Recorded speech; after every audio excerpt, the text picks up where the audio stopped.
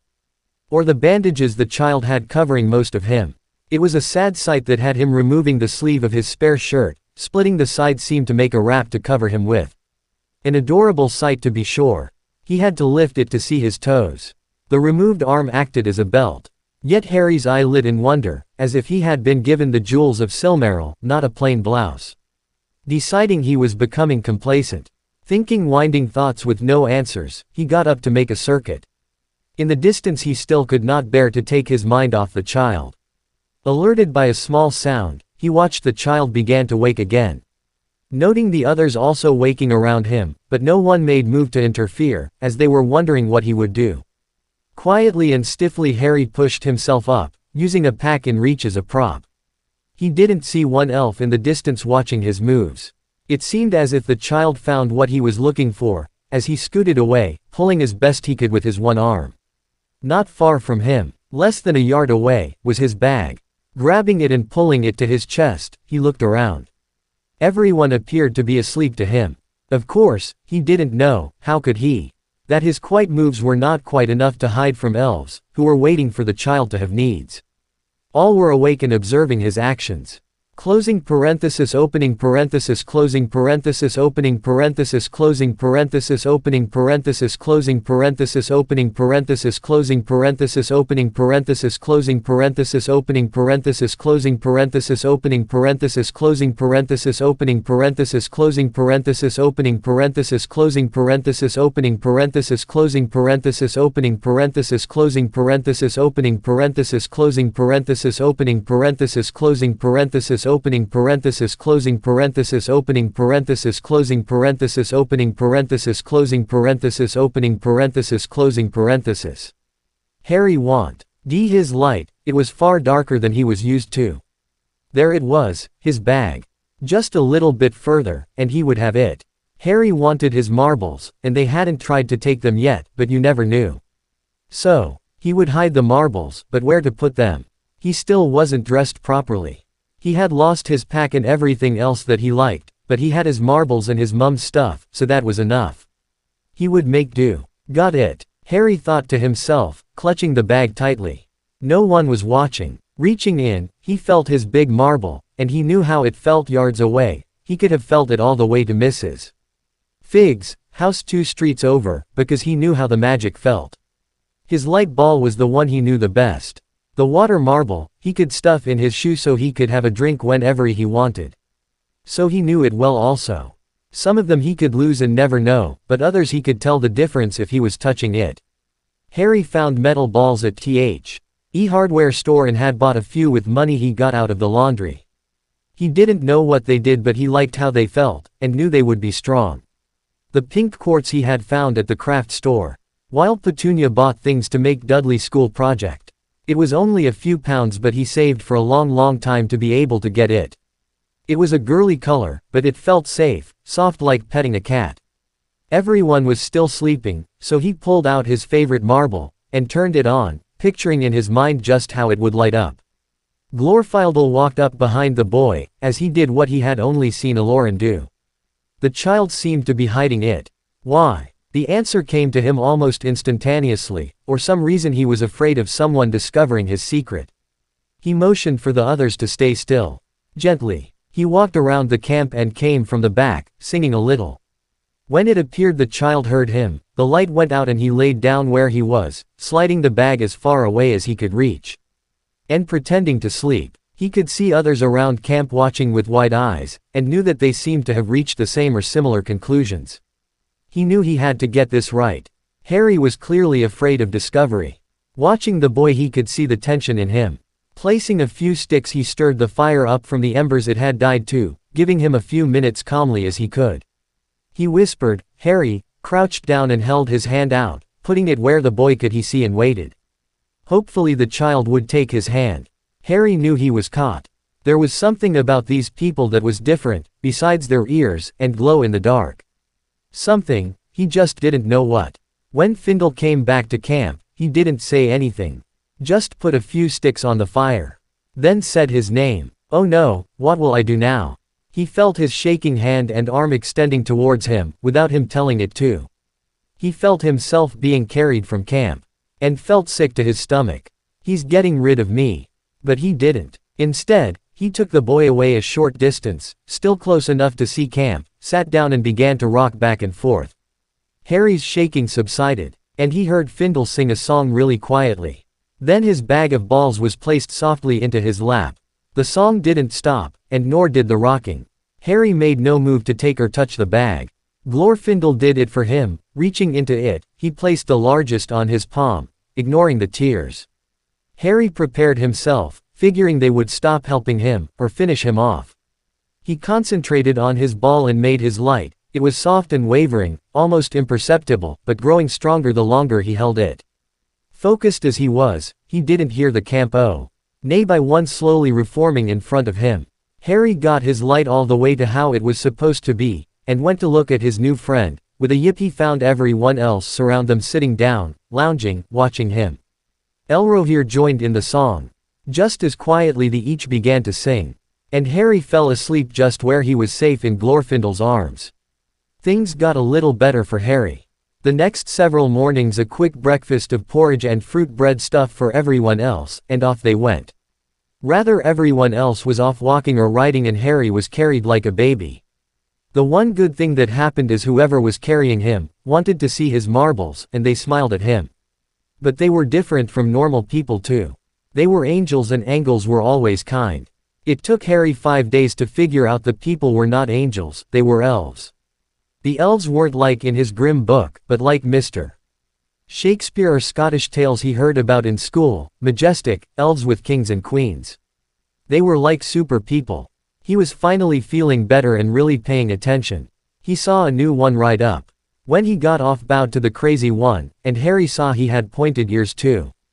The last straw was for everyone else to turn back to the wood. Findle said something to the trees which made Harry think he might be a bit cracked too, which he really didn't want because he was his favorite. Several minutes later another rider came up. Then Harry knew his favorite wasn't a nut, so he had to be an elf. Mr. Findle was the best one. He laughed the most and pointed out interesting objects. They would wander away for minuets at a time where he would point to a stream with tiny minnows or an oddly colored flower, a nest with chicks. He also was the first person to give him a hug. After walking with whomever it was that day, Findle pulled to him onto his lap, gave the whole bag to Harry and let him talk, just like Crazy Man did. The other elves would pick out a marbles out themselves. He knew he was small and a kid so he could get away with it. Mr. Elrond was a grown-up and he should know better. So while he wasn't checking his bandages very often, and he still jabbered at him when giving him his tea, and Harry was still waiting for his brain to seep out of his ears. Now that everyone knew about Harry's magic marbles, he wanted to make extra sure they weren't going to be mean later. This was his chance. He was with Fidel. Elrond was on Harry's other side looking the other way. Kilnamo was behind him leaning on a tree. There was a water bag was a tea his feet and he wasn't paying any attention either. Quietly he pulled his water marble out of his bag and left the metal marble in his lap out. 00000000000. Do you see what I see? Elrohir whispered. To Elodin from where they sat across the fire from Harry. It looks like he is plotting something. They sat back and decided to see what a tiny magic using mortal could do. 00000000000. Harry waited. For the right moment Kilnamo took a step forward while talking to another elf and Harry got Elrond on the top of his head with water. He jumped up, whipped around, looked at Harry. Harry looked at Kilnamo with his best surprised expression. Then pointed at the water bag. Elrond then yapped at the elf. Whilst he was rather naive to think he could get away with it, he did. That was until he felt a tug on his ear. Sitting by his side Lord Glorfindel, he could not help but be amazed at the audacity of the child, for none would do such a thing to the Herald of Gil-galad. Waited for him to look up and winked. If nothing, this young boy would bring interest to the elves. With the child's eyes on him he gave a wink. Harry could not help it, he wasn't yelled, his marbles were not taken. He laid his head down on Findel's lap and decided to rest. I know sleep tea, Harry told the crazy elf that same night. He didn't want to sleep. His legs hurt very little, as long as he didn't move, and he made a discovery last night. He was thinking about how his light was not as bright when he was scared and wanted to try to control it better. As it also happened, Harry really didn't want the foul-tasting tea. He wanted to play. He could feel his frustration building, so he closed his eyes trying to ignore the cup in front of his face. That didn't deter Crazy Man. He pulled him out of Findle's lap, took his light ball away and put the tea in his hand. That was all Harry could take. Next thing anyone knew, the cup popped, tea going everywhere and his ball in the tea's place. Harry bounced, wiggled away, curled up on himself as far he could get before he was caught. Vernon's face flashed in front of his eyes, the last time he saw him. Harry didn't even make it out of the circle. For that matter, he did not remove himself from Findle's lap. The crazy elf had him and he didn't look happy. Moments later, Glorfindel was holding his ball and Elrond was holding him. "Drink it, Harry." Elrond said nothing else, no jabbering after refilling the cup. Harry thought he looked like a real boss now, no sign of crazy anywhere. Elrohir was signaling for him to drink. He found himself whimpering because he hurt everywhere again. He grabbed it with his good hand, wiggling like leaf in the wind. Elrond steadied the cup and helped him drink. When the cup was empty, Elrond traded the cup for the ball, placing it in Harry's hand and started to sing. Achy as he was too distracted to focus on his light ball. Then he became dizzy and realized he still wanted to play. Colors in the fire caught his eye, blue, white, green. He said the new words he learned, the light changing in his hand, showing the colors as he said, still focusing on the fire. Horse, flower, grass, bird, sword, bow. Pictures began to shine.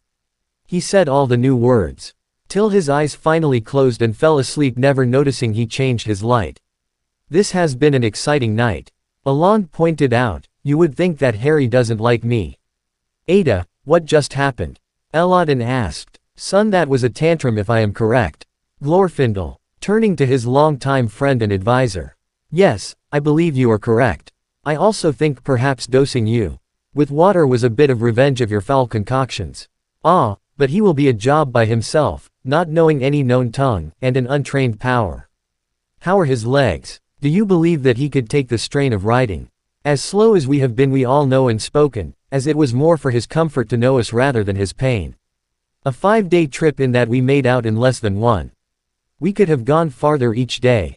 Or even faster. I do not believe that delaying any more would do us or him any good. We shall arrive tomorrow morning on horse or evening on foot. 000000 octal 00000. Harry didn't know how it happened, but he was on a horse for the first time ever. He had tried to get them to let him on before. He used the few word he knew, "Harry up horse," but no, everybody but whomever was carrying him. They were on horses, one either in front of or behind, and spread out a little. It was kind of neat that they were protecting the elf that was taking care of him. Whatever they was to protect them from out there. Harry was pretty sure it was bears. On the second day, when he pointed out a footprint with claws, he tried to make a roar sound and pointed how big it was, or how big he thought a bear was. Everyone got really quiet and spread out.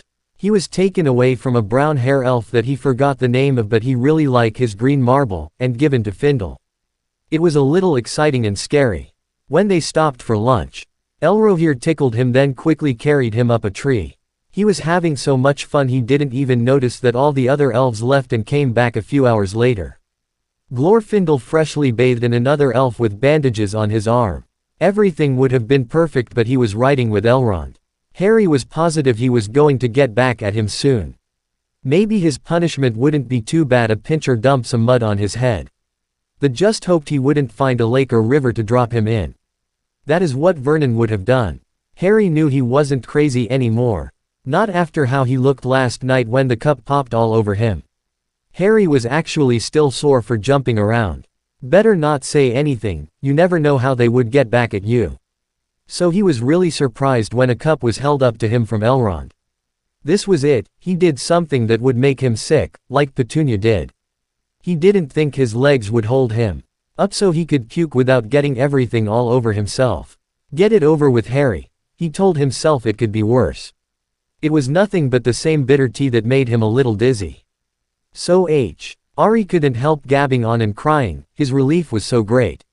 He didn't even think of him as crazy man when he started jabbering or holding on while he petted his back and hair.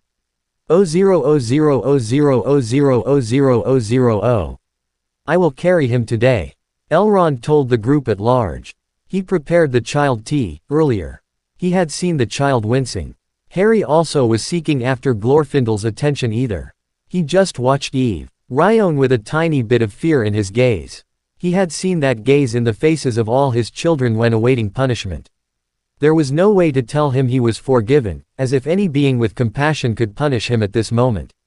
Oh, do you think that wise? You may end up wet again. Elladan teased. Look at him, he is waiting for punishment. He carries fear in his gaze, and I do not care for him looking at me with trepidation.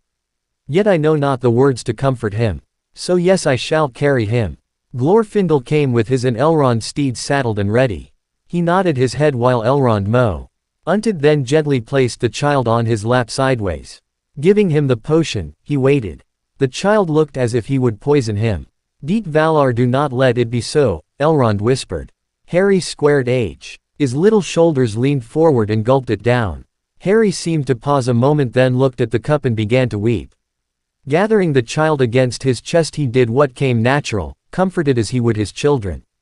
Hush little one, I have you. He recalled he wasn't talking to a child that could understand him. I will take up my sword again if we ever find the ones that did this. Looking around the company, he set off. Ignoring all the threats and punishment the rest were going on about. There was one inventive threat involving jam and cows that broke the tension. Then Harry had stopped crying and was looking around, petting the horse rhythmically, for a time. He didn't attempt to look at anyone. It was hours later he made himself know. He paused his petting and started pointing off the trail. In a way that demanded the attention of everyone. He was going on, getting more and more excited. Spewing words in such a fast pace that it seemed to run together till he said one word everyone knew. Marble. 0000000000000000000. Harry could not help but feel like a baby they had been treating him as. The elves were talking, they did not seem too mad at him. He tried to figure out what had caused him to do it. He hardly ever cried at the Dursleys. When he was locked up and made to go without food for days, he didn't. He didn't even cry very much when he sat in the shed last Christmas. Everyone knew Dudley broke his new airplane. Harry had the lump on his head to prove it. Then he felt it. He had felt it at the hardware store and the craft store, a marble that wasn't a marble. All he knew is he had to get it. He could feel it calling him. This one really wanted to be a marble. Not like the glass marbles that he had to figure out, this one was ready. This one wanted Harry, not just to be a marble. There, I have to get off. Let me down. I have to go, it's singing. Do you hear it? Let me down right now. Hey stop, we're right here, let me off, I have to get the marble. Finally they listened to him. The horse stopped and Elrond pulled his face up to his. He could hear the questions in his voice, so Harry just pointed at his sack, himself, and back at Wher. The marble elves were doing nothing but frustrating him and did not let him off. Fidel got down, and walked into the trees. When he came back shaking his head, and held his arms up to Harry. He was ready to just fall off and crawl to it. But Elrond stopped him, and passed him over. Pointing the way, 7 trees off the path and under a bush with red berries was his marble. When he started to dig, as quickly as possible, and was stopped again, this time by Elladan and Elrohir, they plucked him up off the ground. Handed to Glorfindel, who looked at him with an angry face. Harry had no idea why he was so mad. Till he pulled the arm with the broken wrist up. Harry had not even realized he was using it. Next thing he knew, everyone was there, Elrond looking at his arm and yapping in a stern tone, and taking off his bandages. He knew just what a hot potato felt like. Glorfindel went back to the small hole he managed to start and began to. His favorite elf was digging up his marble. He could not think of a grown-up had ever done any real work for him before, and this was super special. Then he was at it, wiggling away for Elrond till he finally put him beside the hole. Harry started to reach down. It still had dirt on it and looked like any old rock, but Harry knew it was special. 3 sizes bigger than a chicken egg, gray with shiny patches and lots of blues and bronzes and copper colors in it. It also wasn't round like all the other, but this one would be his favorite. It wasn't just a marble that did something, it was a Harry marble. He could not take his eyes off it. It was the most beautiful rock ever. Now that he had it, he knew it wasn't going to be ready for a long time, but when it was, it would be the best marble ever. He had to clean it and shape it a bit, and the magic was inside just waiting for Harry. He also knew that this would be his big kid marble. At lunchtime it was Elrond, Findle, Eldon and Elrohir. Everyone else kept going. When he was given his bag of marbles, he wanted to play with his yellow marble. He didn't think it would ever work as well as it did now. Finally he had it and his rock on his lap. The yellow marble began to shine. He knew it, they felt it. It worked so well it didn't even have to have it in their pocket for it to work. So he put it away. Harry learned a new word, happy. They finally made it to Rivendell. They were no more stops, ward marks, or delays. Harry also spent this last of his journey with his mouth open. The place was so beautiful. It sat in front a huge mountain with 2 rivers and it was shiny. Glorfindel carried him into a sweet-smelling room. It had a bed, a cupboard and a window. It was almost as nice as the fancy rooms he saw in magazines. It only needed more things. His elf was getting a bath ready. Harry wondered where he was supposed to go. When a new elf came in, she was defiantly a girl and not an ugly peahen either. She had shiny light brown hair and smiling and brown eyes. Then Findle was taking his shirt off and he wished she would go away. He batted hands off him and pointed at the girl. She couldn't be here when he was naked. She laughed a little, said a few words and was gone. Realizing the bath was for him. He had not felt so dirt before that moment. His legs were free. When he tried to bend them he got barked at. There was no other way to describe the sound Glorfindel made. So he kept them extended and held as still as possible. He didn't even object when he washed like a baby. He would have objected, but his favorite elf was mad at him. Now what was going to happen? They were someplace and he didn't belong to anywhere here. All his new friends left that morning. He was ready to cry while his hair was washed, and then a different girl came in. She might have even been prettier than the first. However, he lost his appreciation of pretty girls, with the fact that she shouldn't be here. He couldn't cover himself because he was not supposed to move. Then another person came in. At least he was a boy. But he sat on the edge of the bed and started talking to Glorfindel. Then another person came in and started talking to the boy. He was surrounded by people and they were going to see him naked. They did not seem to realize that they should not see him naked. When Elrond walked in, there was finally someone he could blame everything on. Elrond is the boss, so everything must be his fault. Elrond walked in the room. He expected the child to be cleaned and ready for fresh bandages, then taken to a set of rooms till a home could be found for him. He did not expect Glorfindel to be holding in a laugh while washing hair. Eristor giving bathing techniques on how to keep troublesome children in a tub, namely Estel, or his foster son denying to have done what that, and the child in question glaring at him. Enough. Can you not tell the child is upset? Glorfindel, how long does it take to wash a body that small? Eristor, you have never tied a child to a chair for a bath. Estel, yes you am. Ost definitely did run nude down the halls, many times. Harry became shy with people in the room, so I prolonged the bath to stave off further embarrassment, getting him out. I just wanted to see how your journey went. I overheard you were less than a day's ride for 3 days now. Strangers in the bathing room, why did I not think of that? Enough, please Eristor. Estel, step out till the child is covered. There is no need to prolong his discomfort. Finally, Harry was dry and clothed. Legs were splinted, his arm wrapped, put in a sling that was practically tied to his stomach. This he attempted to protest, for he could hardly move, bend or wiggle. That may have been the purpose, but it did not mean he had to like it. He was then taken all over the place. They did not slow down for him to see much of anything, just a quick look and off to the next room. They spoke the elves that were wandering the halls or inside the rooms. They didn't stop in then the kitchen, where he would have liked to spend some time in. Or any room for that matter, but come, pause, go, and then outside, where he was finally put down on a bench. There was nothing there but pretty flowers, tinkling water and birds singing. He wanted to go back to the swords. He sat for a while listening to adults. He leaned back and caught a flash out of the corner of his eye. Turning around as much as he could, just behind the bench was a small pool with big fat goldfish. Some were even spotted. He tugged of Findel's sleeve a bit. Placed beside the pool, he realized getting comfortable was tricky, but he managed. Watching them swim and swim and swim, he felt his eyes getting heavy and his chin dropped several times to his chest. Gentle hands caught him and he was slowly lowered to the grass. If only my other Hildren were so easy to take care of as Harry. Elrond said. Eristor he stood back and took a seat they were forming watching the sleeping child. Glorfindel looked at the child. None of your children were ever as hurt. I would prefer a little more trouble than the ease in which it is to care for him now. My lords, what is to become of him? Eristor asked, having joined after releasing Estel from his studies. As he went through the halls he heard the whispering of the child who was brought in and introduced to all. Most commented on how simply tiny he was. At 6 years old he was barely longer than Lord Glorfindel's torso. The Eliths commented on his colors, and those who were trained in battle commented on his injuries and speculated. Most however were glad to see a tiny child. It was perhaps the one sight that they as immortals. I would have a council brought forward, invitation will be sent, to the other elven realms. By midsummer I hope to have this resolved. I do not even know how to question him. I shall see to the invitations, but you have yet to tell me what makes one small, unique-looking child, necessary for a council to be called. Did I not? Harry appears to be Maya.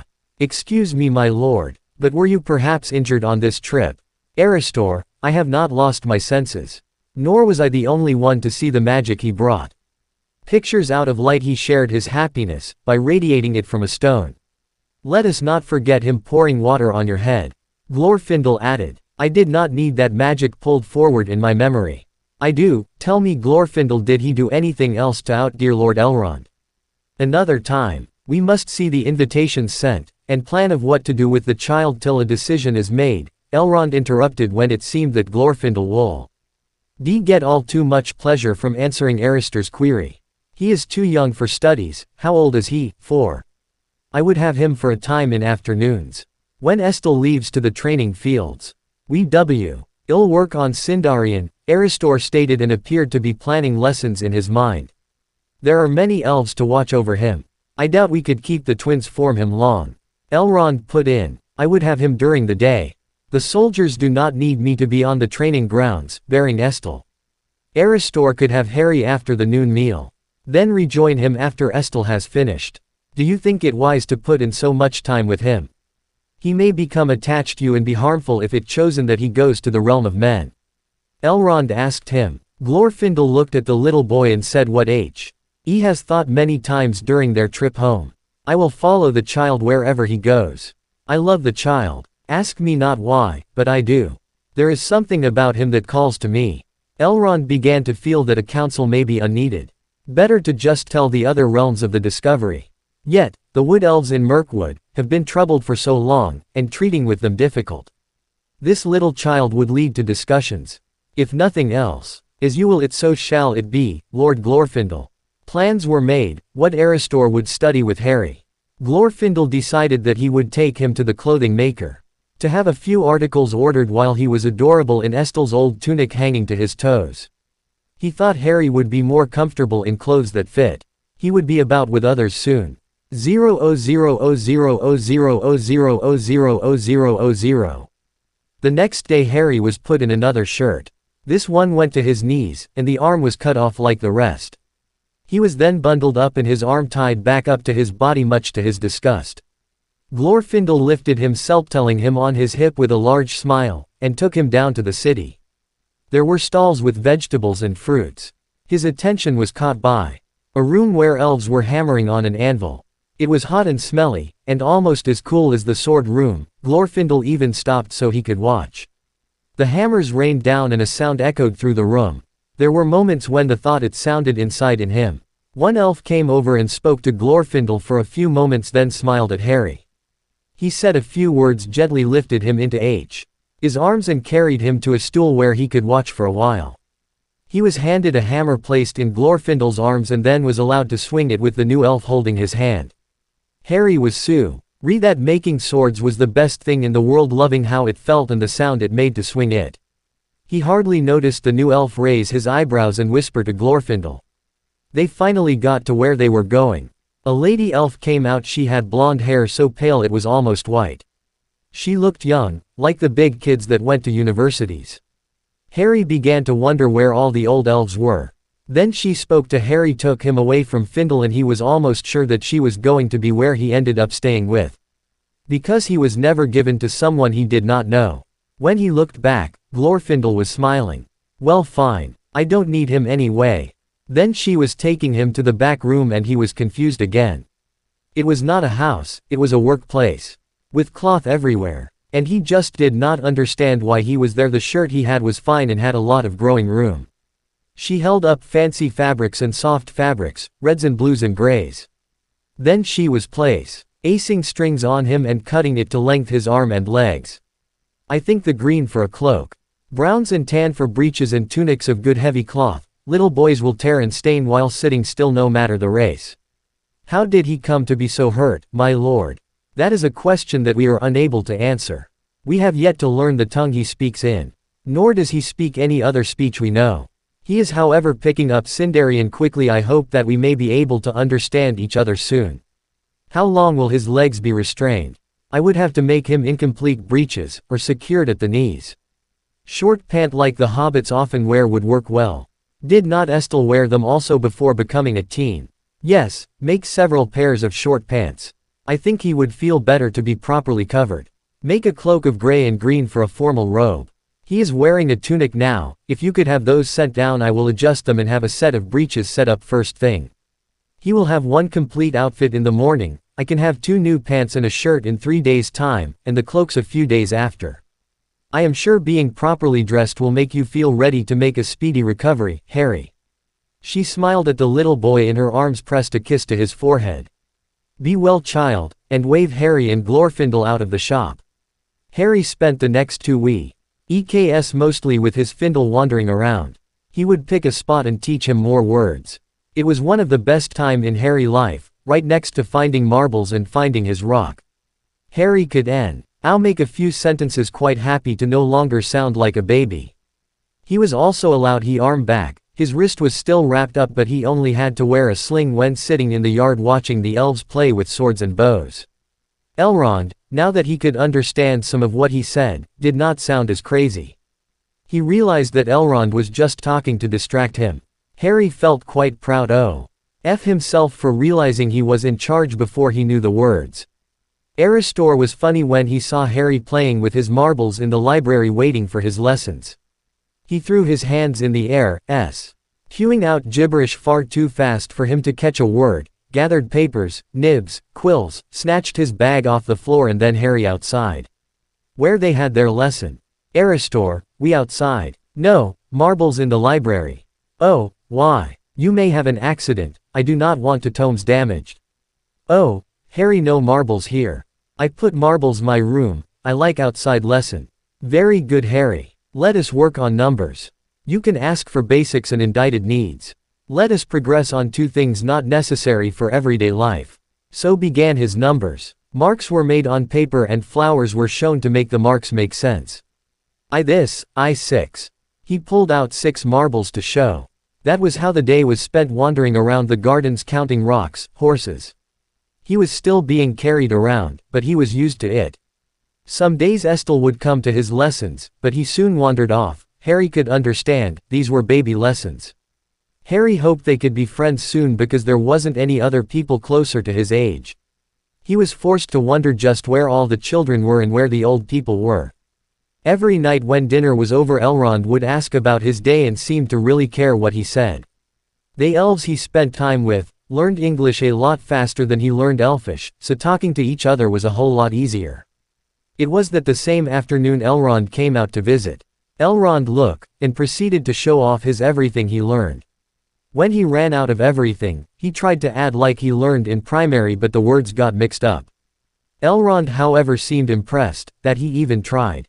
Harry thought elves were the best sort of people, no one at primary cared how well he did. The Dursleys did not like it when he did well, but then he could not ever do better than Dudley. But it was hard to do worse than him. Elrond pulled him onto his lap, turned to Aristor and talked about some others visiting. Recalling how Marge's visits went, Harry thought things could go really bad for him. He had to clean her room, and listen to her complain how lazy he was when he served dinner every night. Running from the dogs and cleaning up the poo on the carpet was no fun.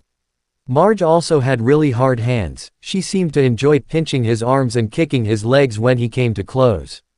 What they like. He knew it was rude to interrupt, but he had to know. They are very kind and wise. Galadriel and Celeborn, led with strength and wisdom. King Thranduil lives in a dangerous place. In his desire to protect his people, he can seem hard. I believe that he looks for every advantage he can have, sometimes to the detriment of others. He has a very strategic mind. Elrond told him. The problem was he didn't understand half of what he said, and none of it said if he would have to get away from them. He looked at his legs. He wouldn't be able to run if they brought dogs with them. It took Glorfindel to be called an hour to get what he wanted across.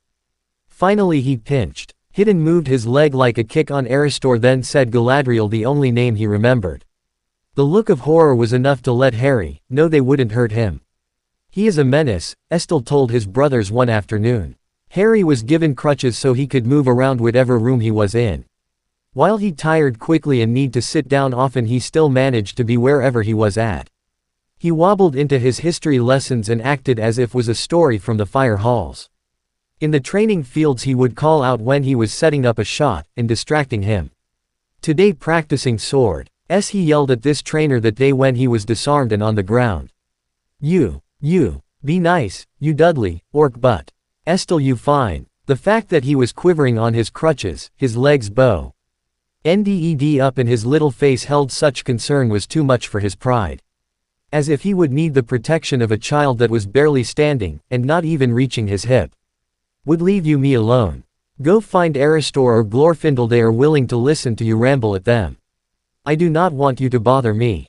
He finally lost his temper and stormed away, ignoring the tears that soon were pouring down his cheeks. Here he was finally away from Harry. Hunting with his brothers, and it was peaceful once again. Harry was such a cute child, he could not deny that. Learning as much as he could. Telephone recalled his lessons and avoiding them in every imaginable way. He even tried to sneak out with a patrol when he was little. At 11 he really should have known he could not hide the whole time, or at all. He got to the edge of the town and the bridge leading into the valley. When the head thanked him for the escort and told the income elves to escort him back. He cleaned stalls every morning for a week. For that. Estel, he is but a child. You are the only one, not fully grown. Should he not try to look up to you? Whom else would he focus on? Elrohir asked. He adores Lord Glorfindel, yet he does not say his name correctly nor even try to. Does he not realize how disrespectful that is? Findle is what he was called by Harry while in great pain, that he would use the name he associates with his main comfort. Is not disrespectful. Even you as a child shorted our names. He will outgrow this as you did. Elrohir persisted. He very much wanted his little brother to show patience with him. Could he not interrupt my lessons though? I must become more proficient if I am ever to join the Rangers. You have several years left to train and be at least 20 before you will go alone. Eladon put in. The reminder that he would not be grown any time soon still did not appease him. He dreamed of the day that he would take his place protecting people from the dangers that grew every day. He overheard that there were wargs outside Rivendell. They belonged nearly exclusively to the east and south of the Misty Mountains. They speculated that it must have been driven out by the war not long past. He could see himself killing the monster, his father's pride, when he did. Harry, in attempting to come to his defense, just reminded him that he would not be realizing that dream anytime soon. Eladon could see that Estel would not be coming to care for the child with their encouragement. He did not attempt to convince him otherwise. Instead he recalled them to the hunt and hoped that he would change his mind. The way Glorfindel looked at the child, he could not see Harry leaving any time in the near future. Harry had a place in Rivendell, the question was where else would he be welcome, and who would be his guardian. Both himself and Elrohir hoped their Ada would claim the child. 000000000. Estel is pig, he told Glorfindel. They were back in the rooms of healing. His legs had started hurting again.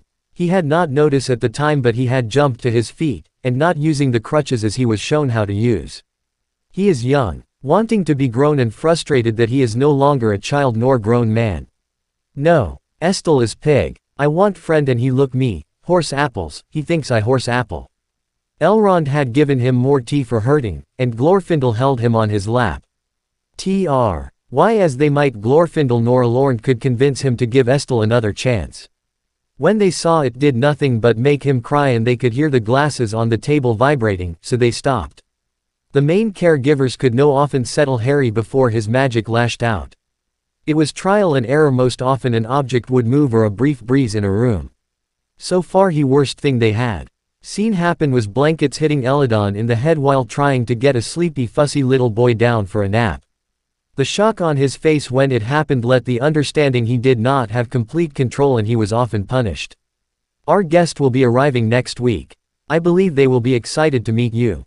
Glorindel changed the subject. Why? No one has ever met a Maya child. What Maya? A person that makes magic. They look as old men. One Maiar named Aloran or Gandalf, travels all over often causing mischief or dispensing wisdom. The brown wizard is well known for his gift with animals. My marbles, I not old. You are a special child. Maya or not, a council will be held to decide the best life for you. Elrond joined in. That did not sound good to Harry. Uncle Vernon Fen said, go to your cupboard till I think of the best thing for you. That could not be right. Elves did not get mad at him, when his magic acted out on its own. Everybody liked the marbles. Even the pig. Estel liked to watch him make animals out of light. His first marble worked best. It no longer just make light anymore, it made shapes and colors. He could make pictures move like real animals, but he only played with them at night. During the day he tried to figure out what the rest did and hadn't had much luck so far. Harry decided not to ask any more questions. He was not getting answers he liked, so better not ask. 0:00:00:00:00. Night came, dinner was served and hours after the incident his left leg was throbbing. It was close to bedtime, and Estel kept making fun, treating him like he was a baby, called him little. Then carried him away from the table like a baby, not on his hip like everyone else did. Estel was the new Dudley in his life. A spoiled, rotten bully that made fun of him. Harry wished his legs would hurry up, then he could kick him in the shin. Everyone gathered around and talked. I recall my first pony, Harry. It was blonde with white mane and tail. Estel said. Glow. Arfindel had said that he would look for a pony for him after his legs healed. After a while of thinking, he decided perhaps he was too hard on Harry. He tried to show he was sorry by carrying him from dinner, but he could not hold him as usual. He had bruised his hip slipping on some wet leaves while hunting. I want a brown pony then, was Harry replied. Would you like your marbles, Harry? Estel sked, hoping to get a conversation going with him. No. Would you like a story? I could tell you about my first hunt. I know like hunt. Dudley. Harry hunt. It hurt. Harry hunt. Did someone chase you? Is that how you came to be injured? No. Who is Dudley? He recalled the name. Harry called his sparring partner from that afternoon. Harry ignored that question, looking out the window. He was not going to try to be friends anymore. If he wanted to be friends he would have said sorry first. Then not treat him like a baby. He was 6. 0:00:00:00:00:00. I foresee a problem coming, Aristor said. Watch. Hing, the youngest persons in the Imladris. They need to work this out. I would not have them fighting at every turn. Elrond replied. Glorfindel watched a bit. Yes, being friend would be best. How? Veer think that Essel's actions today may have reminded Harry of some past hurt. It will take a while for Harry to desire a relationship. True, I heard him earlier. It will take more than words form Estel. He will need to show him. After Harry is laid to rest, I shall speak with him. My lords, I believe Harry is too late. 0:00:00:00:00:00:00. Would you like me to take you to see the fish tomorrow? I saw how you admired the a few days ago. I think the weather would be nice. No. Estel could not get Harry to talk to him. Every subject was ignored or given a negative response. Harry, why are you so upset? I forgive you for this afternoon. He forgave Harry. I forgive you, Harry. As if Harry did something wrong. Harry was the one who was hurting. Harry was the one that wanted to be friends. Harry was the one that tried. Harry was not the one that told him to go away. Now, Harry was leaving him alone and he wouldn't leave Harry alone. I know talk Estel. You mean, I know talk you. That was a poorly made sentence. I know you can do better. Go there, Harry said, pointing to the farthest corner from him. Can we not try to get along? I was poorly behaved today. Estel still didn't move. Instead he sat down. On the floor, giving the impression of staying a while.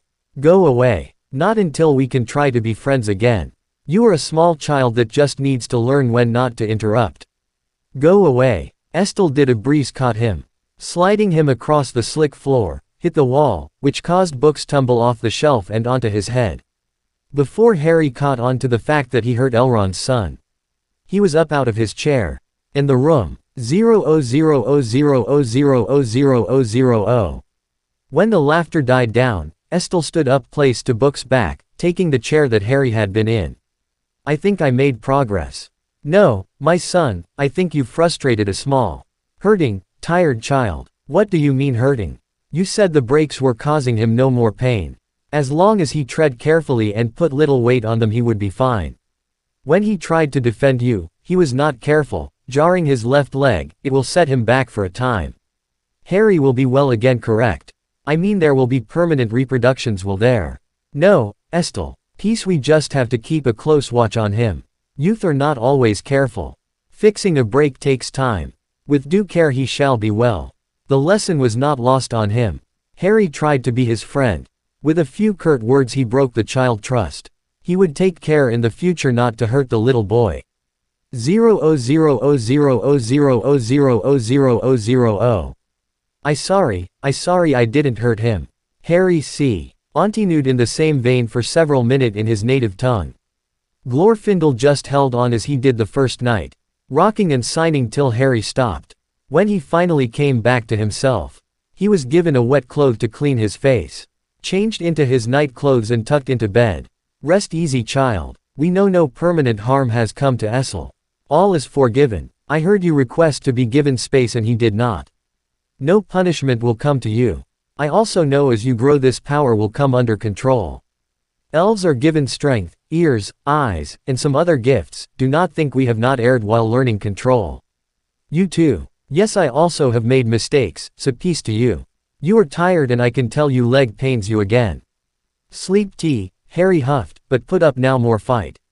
Harry woke to a robin singing on his window sill. He was content to lay right where he was all day. Having said Estelle spinning across the floor last night was not the way to have Elrond keep him. If he stayed here in bed for a while, perhaps they would forget about it. I often worked at the Dursleys, just don't get their attention and they forget he was even in the room. Then Glorfindel walked in, and he knew he couldn't hide any longer. Time to rise, Harry. As I said last night, I would have you come to my home. Estelle stopped me on the hall and said you could go with him to the fishing pool if you wanted. The choice is yours, but get up you must. I go your house. Harry was always ready to spend time with Findle. He would spend the mornings with Harry, then go off somewhere for the rest of the day. Where is it at? We have lunch there. Do you have a swing? I like swings. What is it like? Hush, Harry. We shall spend the day together. I believe you could use time from here. Little boys are so hard to contain. So, I and everyone has decided that until you heal completely we shall have to find more to entertain you with. How does that sound? Harry was not getting it all and there was far too much for him to put together. All he cared about was spending the day with his favorite elf. Dressing and a quick breakfast, they were ready to go. Estelle was at the table, so being the nicer person he apologized. Maybe Estelle didn't know how. Estelle, I sorry I push you. Then held his arms up to go with Glorfindel. Then they were gone. Glorfindel's house was neat, simple and shiny, just like everything in Rivendell. It was perched on a small hill with a tiny stream going in the far corner running around the back side of the hill. It was just very large, but unlike Elrond it did not have a lot of embellishments. It had 2 floors. The downstairs was one huge room with couches and chairs and a fireplace. The other side of the room was obviously for eating, a table with 2 long benches and a pot-belly stove. A fireplace big enough that it could hold 3 of him. He did not show Harry upstairs, said there was work being done, and not fit for children. But the outside was impressive. A big grassy field with lots of space to run. The stream went all the way around and had a willow tree with branches hanging over the water. The small flower garden at the end of the patio was bright and colorful. But hardly wide, it just ran all the way around the patio, with a tree on the other corner to give shade. Harry liked this garden better than Elrond's because it had a lot of space to run. If he kicked a ball too hard it would go through the flowers, not get stuck. Wow! So Harry spent the day with Glorfindel looking at books and explaining that hide-and-go-seek would be hard in this yard. Then what hide-and-go-seek was. Glorfindel said the warriors did a game similar for training. Harry ended up telling about Harry hunting and how the game always ended. When pressed, he however would not tell him how he got there. He really did not know, he was just knew magic moved him. Glorfindel showed Harry the stream. It did not have goldfish but tiny little silver fish that darted around. He was told that sometimes ducks would lay eggs along the edge across the stream where the tall reeds were. That frogs would sometimes sing all night. Harry thought the willow tree was the best part. It was tall and very wide underneath the kitchen at the Dursleys, would fit under there. At top branches spread out in all directions that would be perfect of a tree house. And it was big enough for 2 swings, one over the stream and one not. Harry did not tell his friend this because he didn't want to hurt his feelings. At dinner that night Harry forgot all about never talking to Estelle. He told him all about Glorfindel's wonderful house and why his yard was better than Elrond's. He told him about the tree, how he would make it better if it was his. He never noticed Elrond choking back a log. Half of the time or Glorfindel making note of everything he said. Eristor wanted to know if he would like to go look at other trees. When gathered around for quite time that night, he was in such a good mood he made a white horse dance for Estelle, just like he asked. The rest of the week was the same. He would spend the mornings with Glorfindel, lessons with Eristor, then someone would take him someplace new.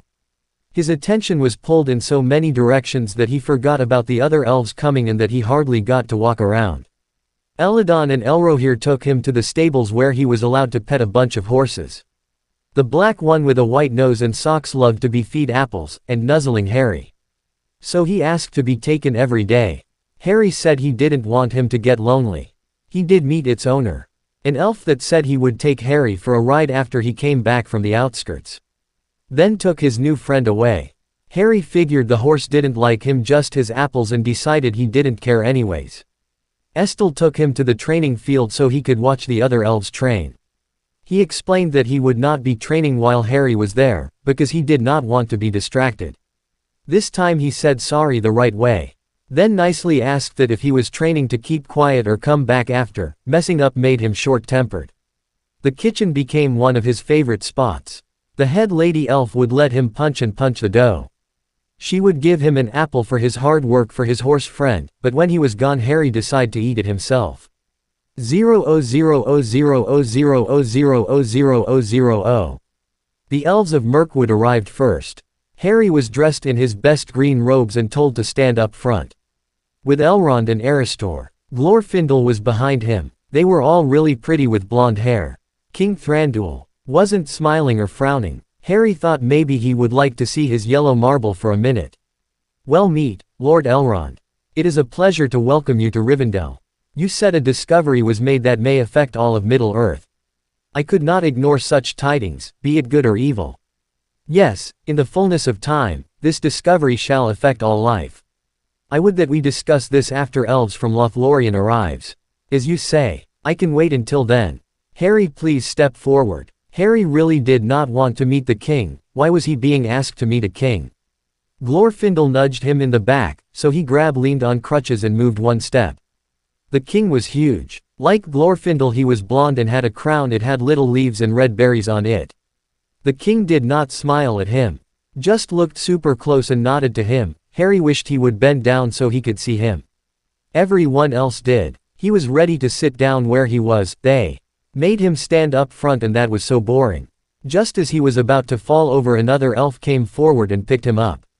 He still didn't understand why they picked him up all the time, when he didn't have anywhere to go. This elf had laughing eyes. They were a super pretty blue. And he was almost as tall as Glorfindel. His blonde hair was the exact same shade as the king's. Now that he was up, he could see the king for real. But Harry still couldn't see the king's eyes. Well, meet king, I like your crown. Harry could have said a lot of things, but telling a king to bend down wasn't polite. I am well pleased to hear you do, Harry. Might I ask why you are here to greet guest? You can ask, I do not know. It's boring. Do you want to see my marbles? Elrond told him that all the guests would want to see them. At first Harry was afraid they would take them away. Elrond said they wouldn't, so Harry thought he would show him and get it over with. Not at this time. I would rest and speak with Lord Elrond first. Fine. Findle, can I go see swords now? He not want to see my marbles.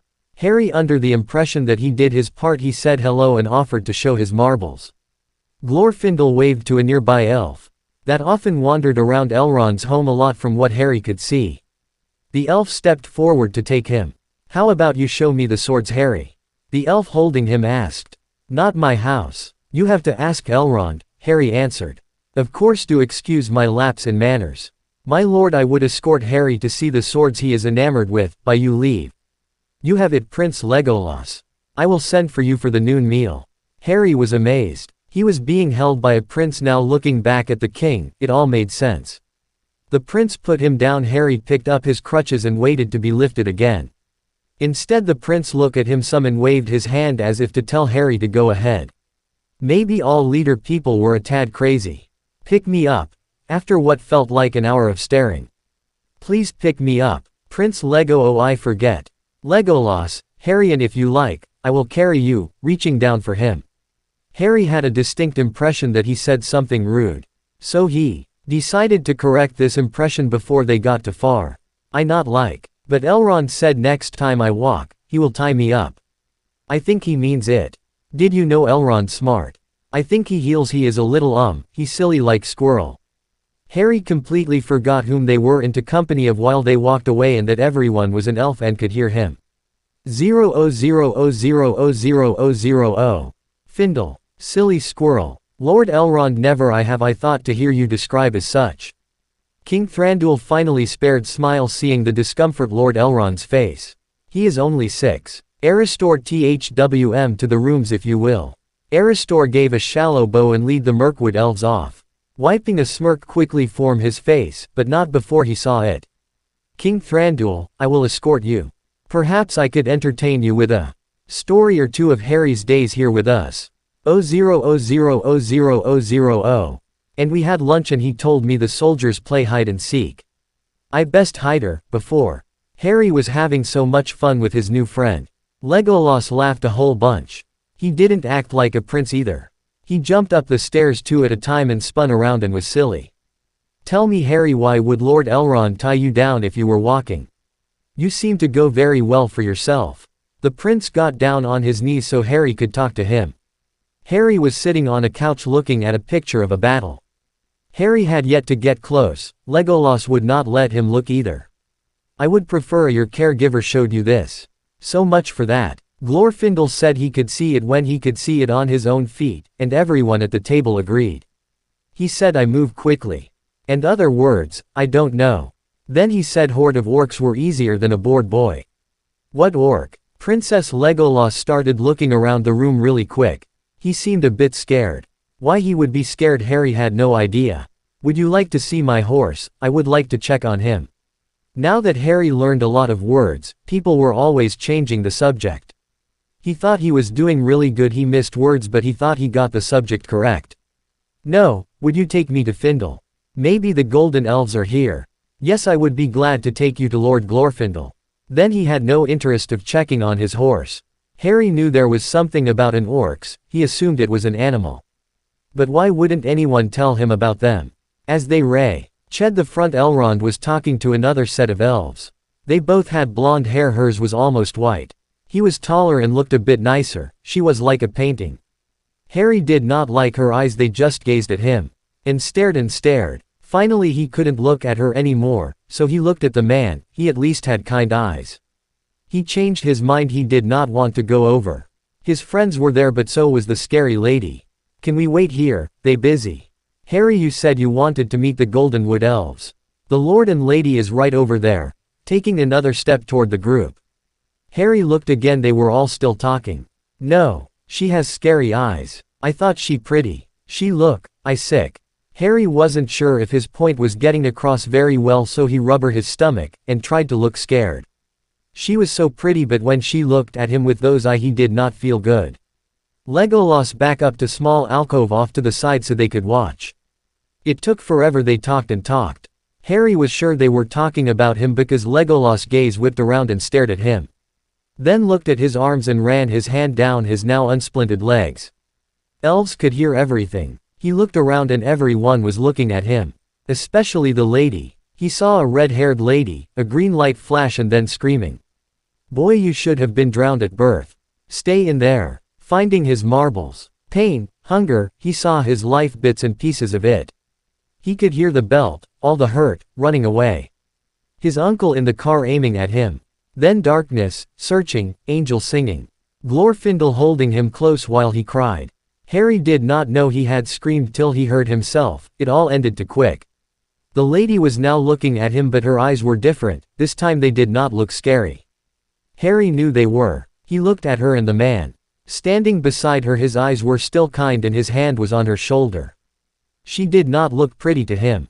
She hurt him. This ant did that. Twisted his skin and poke a finger in his ribs. It did not leave marks but hurt almost as much Uncle Vernon's belt. Harry decided he wanted nothing to do with another person like that. Harry had Legolas put him down. He walked up to the Lord and Lady. Waited for introductions. "My lord, my lady, this is Harry. Harry, may I introduce you to Lord and Lady of the Golden Wood. Lothlorien, Lord Celeborn and Lady Galadriel. Well met, my lord. I like your eyes." Giving as good a bow as he could. He straightened, turned a little to look at her. Yes, she was even prettier up close. But then so were oleanders. So beautiful to look at, but one taste and you could die. He planted them in the garden and heard his aunt tell Dudley. That was the last time he recalled him being punished. He tried to feed him it. "Lady." He gave a itty-bitty bow as small as he could and still bow. "You like Petunia Dursley." "Orc butt." Everyone got excited when he called her an orc butt. Lord Elrond told him to make apologies. That she was nothing like an orc. How could he say something like that? Glorfindel said he would take him to his room. The Lord still looked at him with kind eyes but a bit of sympathy, he thought. It was the same look Findle gave him when he called Estelle a pig. Maybe he knew. Legolas just stared. No one noticed his scream, so he must have just heard it in his head. If that was true, then no wonder everyone was mad. She knew, he could tell she knew. He didn't think Lord Elrond would make him apologize if he knew she hurt him. He was almost as nice as his favorite elf. And why was everyone so mad about calling her animal butt? He did it before, to the elf in the practice field. And he wanted to know if she was like Petunia. If she made Findle know like him anymore, he would never ever forgive her. That was meaner than Estelle when he told him to go away. Glorfindel had picked him up when it became apparent he would not apologize. She said to wait. Harry knew he was going to get it. She was a boss person, but he refused to say sorry. She kneeled down, leaned forward. "I am more concerned to be compared to a Dursley. I was wrong. I heard you say that my eyes made your belly hurt. I have a gift, I can see many things. Then I looked at you, my curiosity overwhelming my better judgment. I lead you to harm, please forgive me." Perhaps she could teach Estelle to say sorry. Because that was a good one. Harry looked really hard. She did look sorry. But his head still hurt. "Will you do again?" "No, Harry, I will not do that again." He looked at everyone around them. The Lord nodded at him and smiled tiny smile. Elrond looked worried. Glorfindel just stood there. He made no face to give him direction. Legolas just looked surprised. A different blonde elf behind to Lord and Lady. Looked ready to feed him to the bears. Yes, anything was better than being fed to the bears. He decided to give the Lord a chance. He was the only one that didn't even seem upset. "What orc?" The Lord answered, "A evil flesh-eating monster." He did not catch the last word, but he knew evil flesh-eating. "Ew, sorry, I say orc butt." That was all she was going to get because he wasn't very sorry. He really wanted to leave, and the Lord Elf answered his question when no one else would. "Maybe. You want see a picture? 0000000. He ended up not seeing the picture. The Lord said, "Yes," but everyone, Glorfindel, Elrond, Eristor, Legolas and Galadriel, said, "No," at the same time. One day he would, maybe if he got a chair. Harry found himself in his room instead of looking at the picture. Elrond told him to stay here and rest because he would be up late tonight. And to think about what he wanted to do with his light ball. He wanted Harry to put on an extra special show. Then there he was in bed. And to remember he would tie him up if he hurt himself again, it was only once conveniently forgetting about his arm. His Findle told him that calling people orc butt wasn't nice. Then he told his sometimes the Lady of the Woods made a lot of people scared. Then he told him a word he said was dwarfish if he ever felt the need to say something like that again. 00000000000. Elrond, you have the most fascinating guest in Rivendell. Lord Celeborn said. Everyone settled into the courtyard. It was a beautiful day and far too many to gather in the study. Tea and refreshments were served. All were relaxing just a bit. King Thranduil did not like to leave his woods for long. He was constantly having to watch for the great spiders and orcs that wandered. Recently the battle of 5 armies killed many of his people. He would see this at an end and return to them. What new intrigue have you call us here for? I have not the gift of sight others have and would see this done. It was Galadriel that answered, the new Mia, yet not, has come to Arata. Word games, my lady, would you not give a riddle for a simple question? It was Glorfindel that gathered attention of everyone. Harry, the small boy you were introduced to. He has powers, I have never seen any like it. Let us explain as we know it. Elladan and Elrohir retold their tale, Elrond express. Anded giving more detail to his injuries. Glorfindel explained his fear and slow adjustment that here he would not be punished for magic. Aristor spoken to Harry many times on his magic, explain his marbles, as he called them. Had little power outside personal comfort. It was Elladan that explained his accidents with magic, moving object for one. To the hilarity of everyone, Elrohir the told of Harry's prank on Lord Elrond. He doused water on the man who was caring for him. Legolas asked. Yes, but at the time I have the impression that he felt Lord Elrond was lacking mentally. Elladan said to tease. I think not. I truly feel he was making sure of how we would punish him. That I was convent, but not his target. Elrond explained the child actions. He did not want the other to think bad of him. You left out one matter, his skin. Lady Galadriel said. I have no explanation for it, I do not even think he notices his skin. Estel has made no comment, perhaps it is not visible to the human eye. Galadriel sat silently then spoke, measuring her words. Estel has never been outside with him under the cover of darkness on a clear night. He would see it then. My lady, Celeborn touched her hand, breaking her from herself. He has many things in his mind. He comes from a plane beyond the stars. She seemed to be gazing at nothing. He discovered his magic, and he used it to survive, and used it to give him comfort. He went to leave the place he was at, in the deep of night. He was attacked and killed, by his uncle. It was silent for a time. No one wanting to think, a tiny little boy forced to survive, then murdered. Continue please. Harry does not answer our queries or does not have the words, Glorfindel who brought them back to the matter. His magic is helping him understand. Sindarian has a magic of its own. That touches him. I believe he will soon know any word he understood before. I do not have the words to explain a feeling, as he does not. Harry is reformed, made from the elements air, earth, water. As any man. Unlike man or elf, unlike any to have touched Arata before, which shines out of his very skin, is the light from the starts he passed before arriving here. The darkness that we found on him, the taint, in the scar on his head, was from Elrond. Taint, he has darkness in him. King Thranduil asked the last thing they needed was another Dark Lord. Peace Thandruil. It was on him, not of him. Glorfindel said. Harry was touched by death twice. Galadriel continued. The first he survived, he was attacked. I cannot give all answers, it came from the sight of an infant. Harry does not recall but the very deepest nightmare. Legolas, whom had spent the afternoon, could not imagine this sweet child being murdered. The child attempted to trick him, and Lord Celeborn. If he had waited a little later he might have gotten away with it too. He was innocent despite his tricky nature, and temper. Tell us, my lady, if for nothing else so we can give succor. He had survived the horrors around his home, there was no need to hide from it. She closed her eyes, held her husband hand tight. As I said, I can give only impressions. Stand aside, silly girl, I only want the boy, a woman pleading. A flash of light. The woman fell. She was dead, then a feeling of love all-encompassing. A man, yet not, his skin was white, not pale. The nose of a snake, and teeth sharpened like a cat without fangs. The same light, the light that hit the woman. Harry felt the light, magic, touch his brow. Evil. The love of the woman, his mother and his magic, were stronger than the spell cast by the other. It was repelled and the caster I would say he feel as sand. The second was physical, his mortal body did not survive. What caused him to be, is fate. Harry's magic was seeking a home just as he succumbed and was brought here. Silence, what more could be said?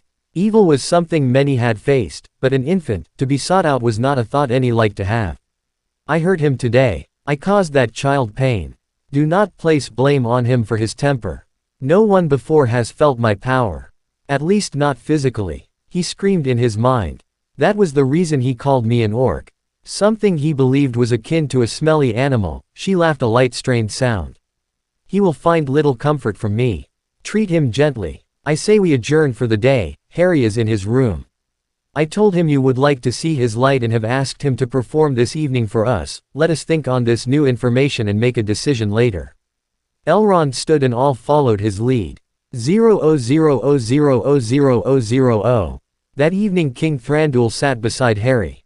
He was given the many virtues of Findle, the dubious virtues of Estel. He could not seem to make up his mind if he liked him or not. Then Ari talked about the pony he was promised when his legs were better. He wanted a fast one. Then he would name it Hermes because he read about him and he was fast. Harry then asked to tell him about Mirkwood. So he told him of the caves they lived in and the river running underground that they connected right up to their home, the garden, and training fields. Harry asked why did they live in a cave. Looking to the head of the table, Elrond and Glorfindel gave consent. There are giant spiders that we have to watch out for. Can I think about that? I don't like spider. Oh, why would you need to think about spiders?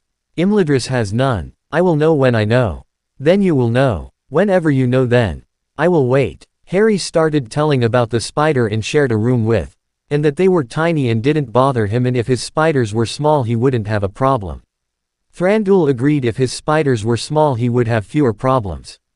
Harry stopped talking, very quickly. Staring off into space. Whispering marbles and him and maybe. 00000000000.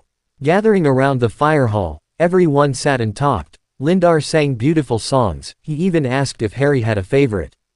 Harry was so nervous they wanted him to perform for a whole bunch of people. It looked like everyone in the whole city was there.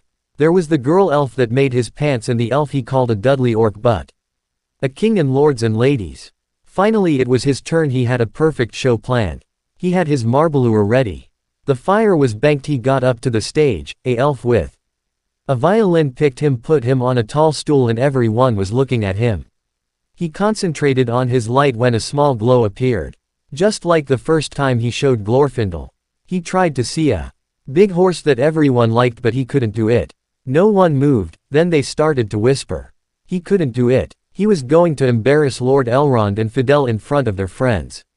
He was ready to climb down and hide. When his favorite elf got him. It's all right, you're nervous. Performing your first time. Now take a deep breath, relax. Glorfindel said, just think about sitting in our warm room at night. It's just you and your good friends. There you go, all better. Harry did feel better. Findle had him and nothing could hurt him with Findle there. Now think about your warm light all shining all around. His marble started to glow, brighter and brighter. Well done, Harry, my Elkalod. Now picture the robin on your windowsill. What color was it? Blue. Yes. There, you did it. Harry looked up and there was the robin.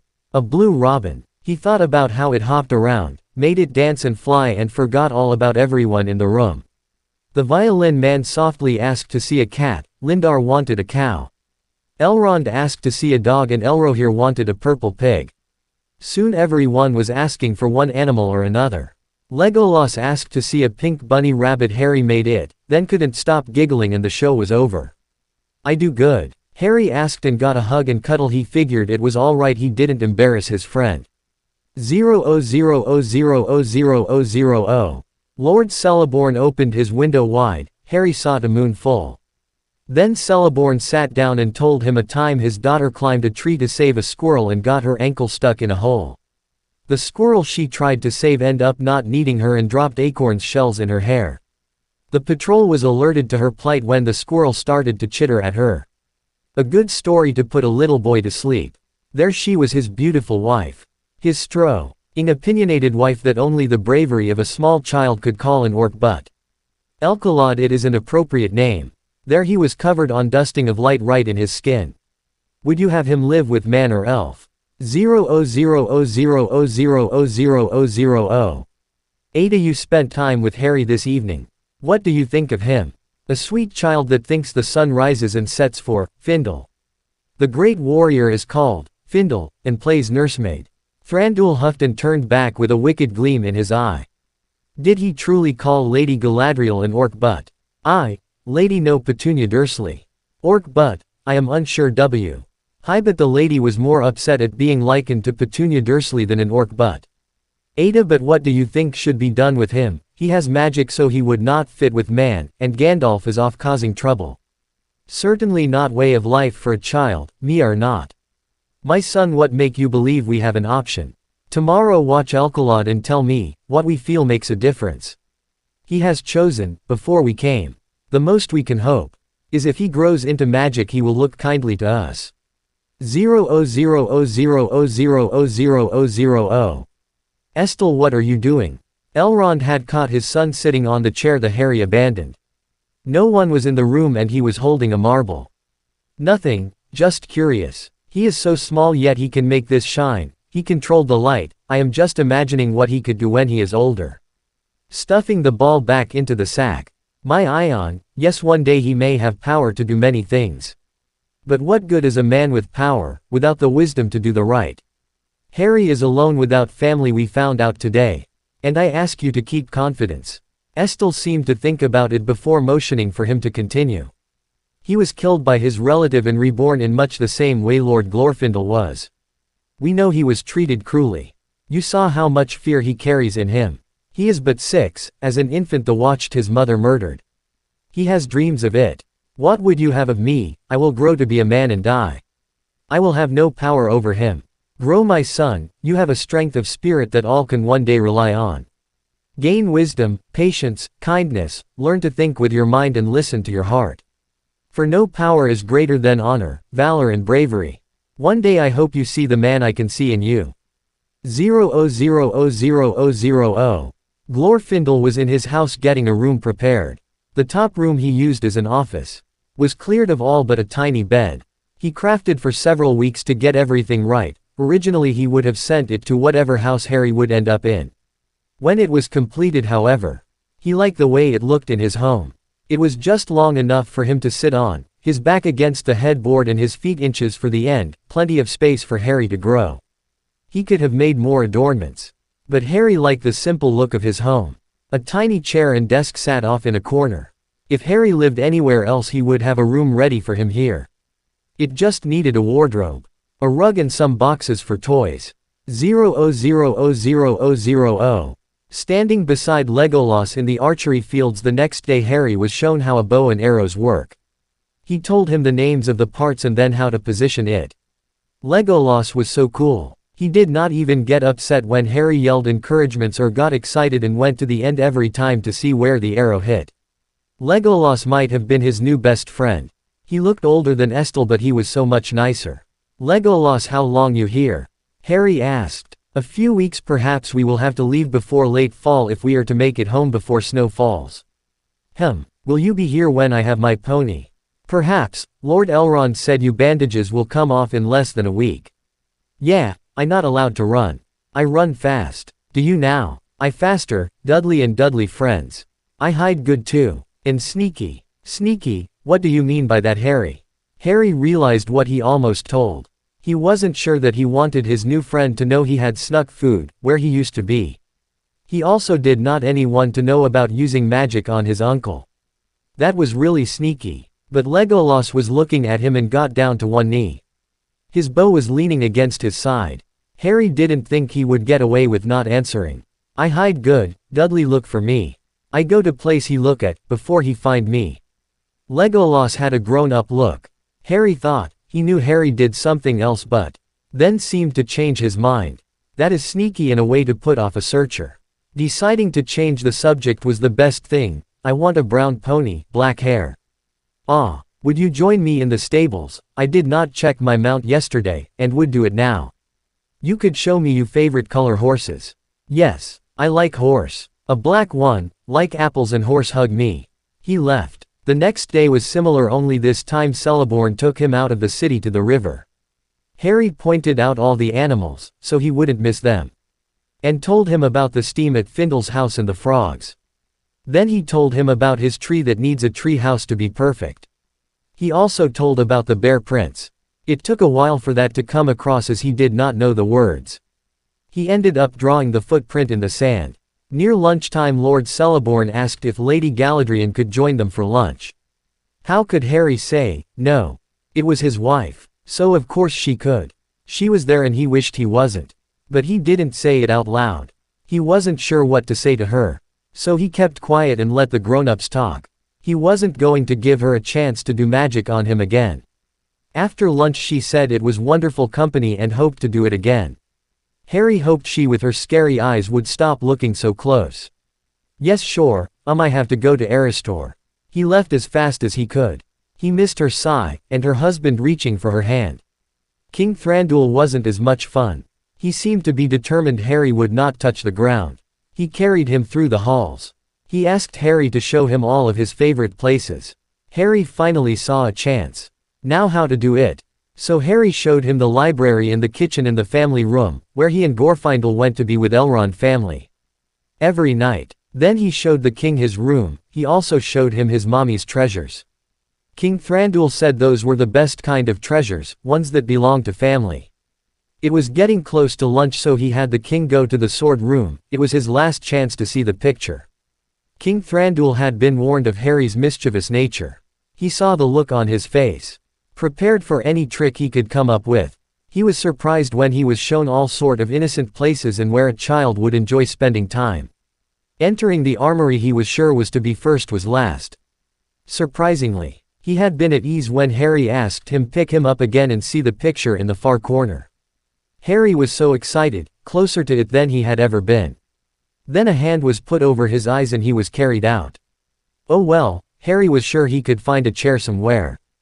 Glorfindel came and got him the next day. Glorfindel told him stories, and let Harry tell a few of his. He really liked to Ali Baba and the 40 Thieves story, but Harry had to tell him it was made up. Glorfindel said maybe not, it was a good story. Then told him about an and who had to retrieve some tree jewels from a bad person if he wanted to marry a different king's daughter. It was lots of fun to sit with his elf and not have to do anything. Harry asked him if he ever watched the clouds, and showed him how to look for the pictures. They stayed all day in Elrond Garden doing nothing. 000000000. We have all spent time with the child, we now must decide what will become of him. Elrond opened the meeting on the 5th day. What is there to decide? I saw on the first day he whom the child would be with. I know everyone here is also aware. No, Lord Elrond T. He question is will he be welcome in the other realms and what will become of him where he reaches his majority. King Thenesti. Glorfindel, will you accept raising Elcalad as your own? Lady Galadriel asked. Of course. Elcalad will always be welcome in my home, for all the years of his life, not that he any plans otherwise. His life will be as an elf. Immortal, unless he expires from wounds. Like the stars in the sky bringing beauty till they fall. I will welcome him to my home all the years of his life. Glorfindel stated again, that however was welcome news, his little Elcalad would be his Ion for eternity. No one would harm him ever. With King Thranduil permission I would have him visit Mirkwood. Not at this time, I would have him a few years older and taller. I would not bring a child there now. I would have him visit Lothlorien. Outsiders are not welcome, but he will be raised as an elf and he is not human. Celeborn stated, Dear husband, I would have you welcome Estel also, his future is great. Let him come when he becomes a man. I would have him not be closed-minded as other men. So the council had decided Harry would live in Rivendell till he came of age, and be welcome in the other woods. Ready Elcalad, I will support you. Findle said. Was he ready? What sort of question was that? He was ready weeks ago. Yes, can we look for a pony now? It was met with a laugh from Elrond who was examining his legs one last time. Not yet, your legs will be weak for a time. I however will be looking for the right pony for you, starting today. I would like to speak with you this afternoon. Harry couldn't think that was important because they talked all the time. Yes, I want to go. Glorfindel decided that Elcalad would not settle for a while and to bring up his new living arrangements after he had got over his excitement. Elrond thought his friend had never looked more content and happy.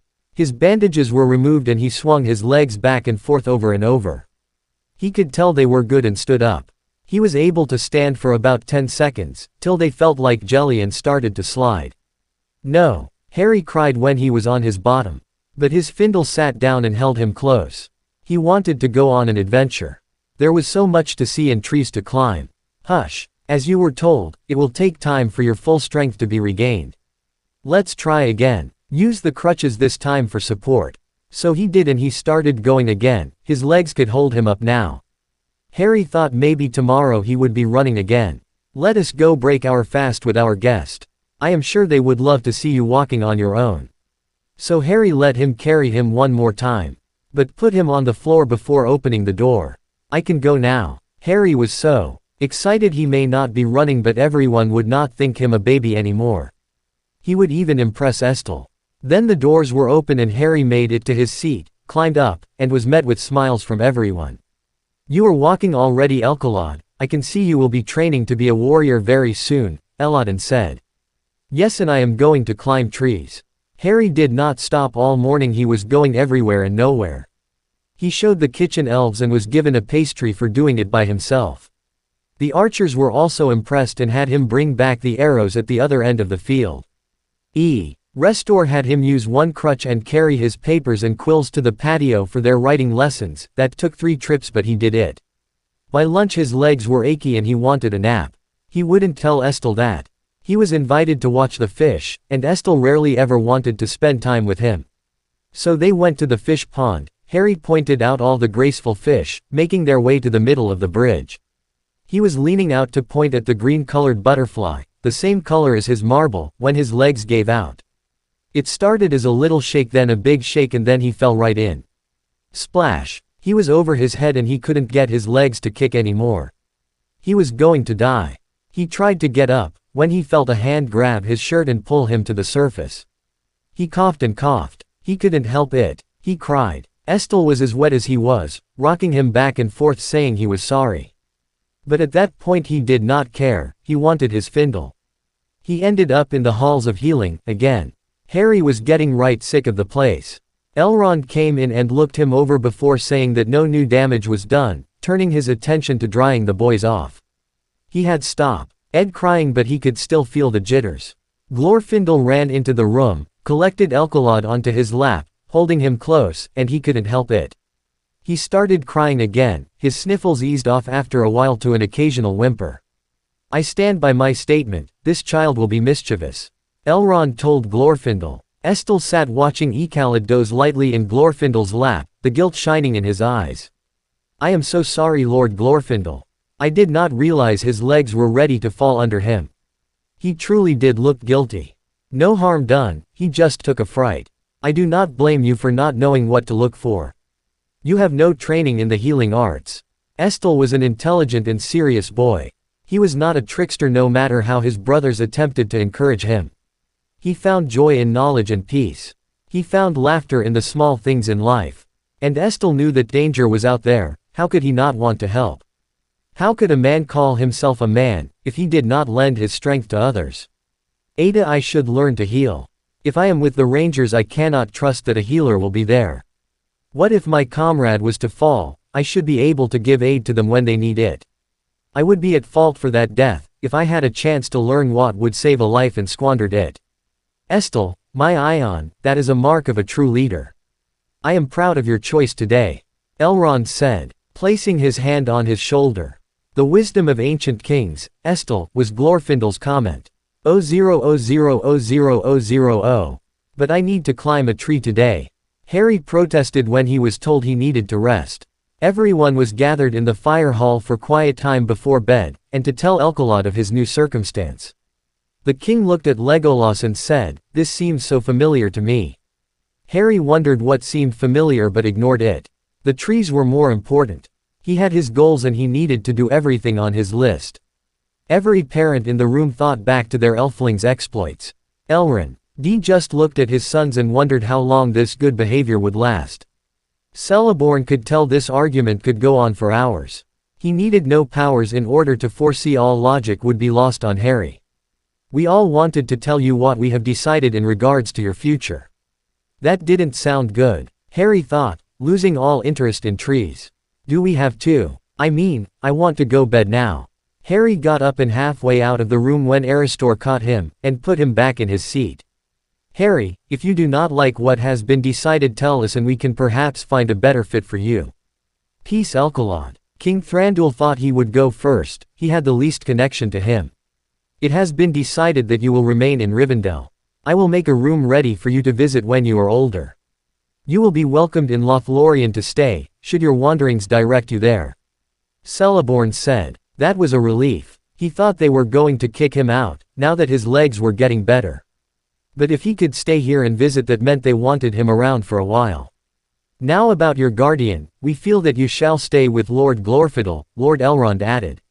Yes, he couldn't believe it, he was going to stay with his favorite elf. Then the thought, did he really want him? Intruded into his mind. The Dursleys didn't and he wouldn't stay with someone that didn't want him.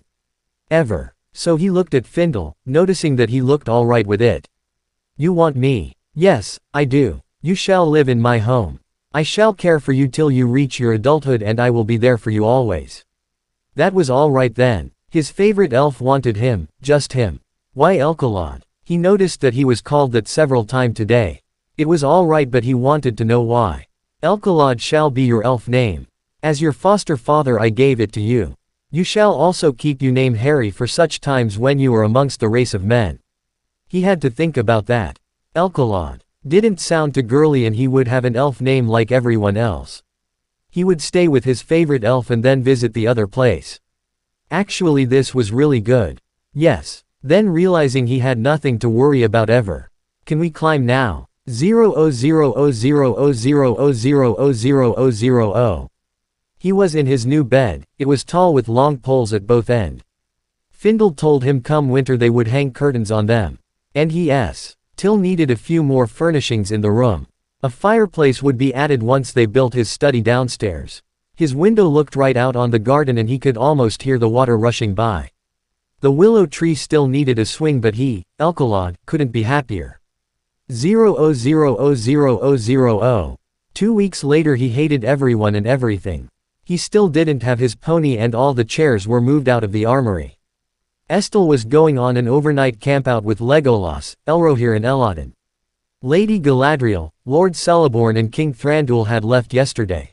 Lady Galadriel said she would be looking forward to showing him her tree house. He thought he could wait to see that. I hate you. You will get eaten by a bear. And then you be sorry you left me here. Harry shouted at the four as they were leaving. He allowed his legs to carry him as fast as possible away for Elrond's house and back home. His new Ada came in a few minutes later and told him they would not get eaten by a bear. Elcalod pretended not to hear him. He still wanted to go. Come Elcalod, I have something for you, and when they come back after the hunt, I know that they will be jealous. That got his attention. There were a lot of things he wasn't allowed to do. He wasn't allowed to touch the swords or be at the end of the archery field, even if he couldn't see from the start line. He wasn't allowed to go in the stables by himself. He wasn't allowed to bring chairs into the armory. So what could he do without them? It turned out he was going to climb the tree with Glorfindel and pick the perfect place to build a tree house. The end. His first trip out of the valley. Not that he gets far. Author's notes. I have a few more ideas for next time, his adventures growing up. At this time, Harry will not be going to Hogwarts. He's, well, dead. In that world, and he is no longer a Horcrux. The War of the Rings did not happen till 3018, 3019 it is now summer of 2946. He arrived in late spring. Hero worship. If you know kids, they can develop this in moments. The grown-up does one thing, and he thinks it's great, then that is all she wrote. Also, his grabbing onto Glorfindel is based on when people have a traumatic, thing occur, they often attach to a person they can see, protecting them and not causing harm. Kidnapping, server injuries, you name it. I figure that he might not develop it with the twins, because he was too sick and hurt to realize what was going on. Glorfindel was with him when he woke the second time. He was also the first to see his magic and not wig out. In case you're curious, I loosely based Harry after my children. My little girl cried when she was told she could not go into the pool for 2 weeks after getting her cast off. My little boy when he had his leg cast off and we were back int. Oh, the for a sprained ankle the other side, he got falling out of a tree the same day. He was 9. My son when he was 6, got caught in a tree and had to have the fire department get him down. The end. Thanks for watching, also remember to subscribe and like this video. See you in the next video.